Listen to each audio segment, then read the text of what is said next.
తెలంగాణలో ఎస్ఐ మెయిన్స్లో వచ్చిన ప్రీవియస్ క్వశ్చన్ ఇది. ఫార్ములా ఏది వాడకుండా 5 సెకండ్లో సాల్వ్ చేద్దామా? రైట్, వీడియో ఒకసారి పాస్ చేసి మీరు ట్రై చేయండి. ఫస్ట్ క్వశ్చన్ అర్థం చేసుకుందాం.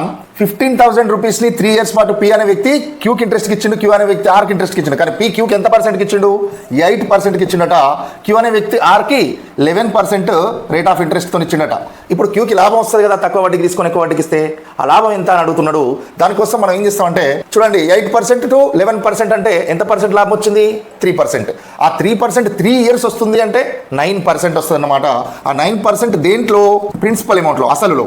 సో అసలులో 9%. ఎప్పుడైనా సరే పర్సెంట్ ఉండి 2 జీరోస్ ఉంటే 2 జీరోస్ కట్ చేస్తాం. ఎందుకంటే 9/100 వేసి ఇంకో స్టెప్ వేసి 2 జీరోలు కట్ చేసే అవసరం లేదు. రైట్, 9 into 150 చేస్తాం. హాఫ్ అంటే ఇంటూ చేస్తాం ఎప్పుడైనా. 1350. ఎందుకు? 15 9s are 135. ఇది మన ఆన్సర్. ఈ మాత్రం క్యాలిక్యులేషన్ వితౌట్ పెన్ పేపర్ కూడా చేయొచ్చు. సో ఈ లాజిక్ వాడి సేమ్ క్వశ్చన్ మీకు స్క్రీన్ మీద ఇస్తున్నా, దాన్ని సాల్వ్ చేసి కామెంట్ బాక్స్లో కామెంట్ చేయండి. Thank you. జై హింద్.